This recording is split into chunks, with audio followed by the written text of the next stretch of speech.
Sir, Anwarul हक काकर साहब भी दौरे पर गए हैं अपनी फैमिली के साथ, और अब ये ब्रेकिंग हैं हमारे निजी चैनलों पर कि वो वहाँ पे 5 स्टार होटल्स और आम आदमी के पैसों पे सारी ये उनके ये अकोमोडेशन और सारी चीज़ें हो रही हैं। अब इस पे आप क्या कहेंगे?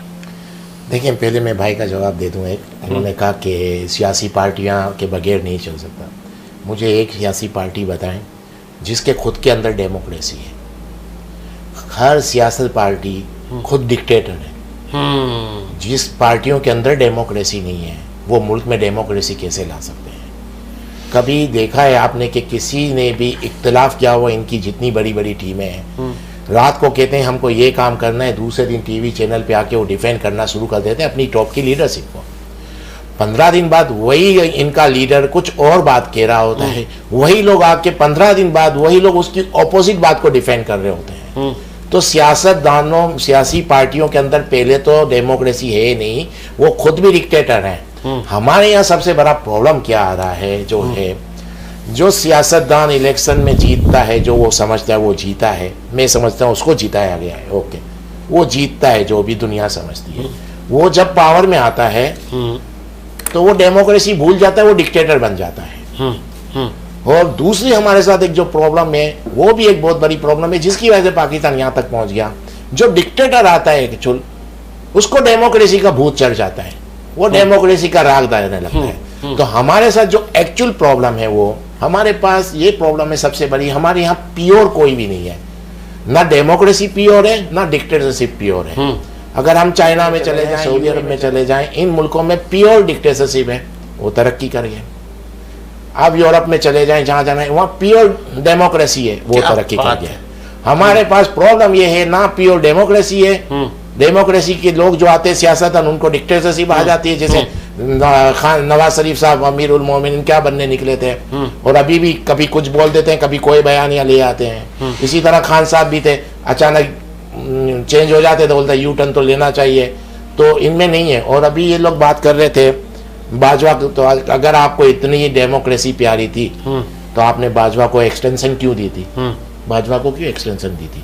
आपको इतनी प्यारी है कि सियासतदान और सियासी पार्टियां होनी चाहिए, तो आप लोगों तो खुद ही ये कहते थे कि मैं सियासतदानों से तो बात ही नहीं करनी, मैं तो बात ही करूंगा बस इस्टेब्लिशमेंट से।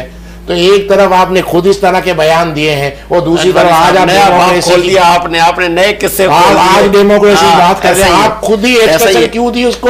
और दूसरी चीज, आप तो सियासतदानों से बात ही करना नहीं चाहते थे, तो फिर आप डेमोक्रेसी की बात किस तरह से कर रहे हैं? अब रहा सवाल आपका काकर साहब का, तो हमारे यहाँ ये तो प्रॉब्लम रहेगी और है कि जो भी प्राइम मिनिस्टर या कुछ बन जाता है वो चेंज हो जाता है। पता नहीं, हमारा माहौल, हमारा स्ट्रक्चर ही ऐसा ही है। अच्छा, वो अब वो काम करके चले जाएंगे। हर चीज उनको पता है कि 2 महीने हों कि 3 महीने हों, जितना खर्च कर सकता हूँ, जितना अपनी फैमिली को घुमा सकता हूँ, जितनी अयासियाँ कर सकता हूँ, मुझे करनी है, वो उस पर लग जाता है। प्योर बंदा हमारे मुल्क में है नहीं ना, निगरान हुकूमत भी प्योर नहीं है। तो प्रॉब्लम यही है कि हमारे में तो ये प्योर नहीं है, तो क्या पीडीएम का तसलसल है?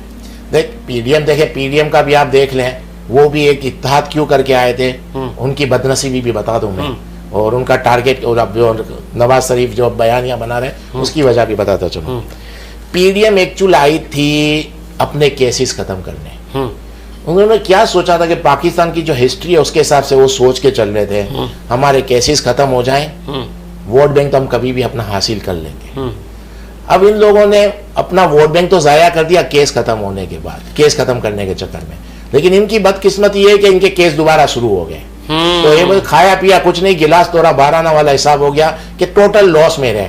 अब नवाज शरीफ के साथ प्रॉब्लम ये है कि हाथ में तो कुछ है ही नहीं, केस तो हमारे खुल गए। वो आते ही जलसा करने जा रहे हैं सर, उनकी क़यादत कह रही है कि नवाज शरीफ मीनार पाकिस्तान में आते ही जलसा करेंगे। मुझे तो लगता है नवाज शरीफ साहब आएंगे ही नहीं, आएंगे ही नहीं, मुझे तो ये लगता है आएंगे ही नहीं। और देख लेना, क्योंकि अभी इन्होंने जो बयानियां बनाया है वो तो एक्सेप्टेबल नहीं है। अब वो बयानियां एक्सेप्टेबल नहीं है तो पता नहीं, मुझे नहीं लगता किस तरह आएंगे, क्योंकि ये इनकी क्या सोच हो गई है कि खान साहब इतने मकबूल हो गए, आज पाकिस्तान के नंबर 1 लीडर हैं, तो इन्होंने इस्टेब्लिशमेंट के खिलाफ बयानियां बना लिया था। हमारे पास कुछ नहीं है, तो हम भी उसी रास्ते पे चलें, इस्टेब्लिशमेंट के अगेंस्ट में आए, बयानियां बनाए, हमारा वोट बैंक बढ़ जाएगा। लेकिन मुझे लगता है ये बहुत बड़ा रिस्क ले लिया है कि अभी जो थोड़ा बहुत हाथ में था, जो थोड़ा बहुत इनको चांस मिल रहा था, मुझे लगता है वो भी नहीं मिलेगा। आ गया।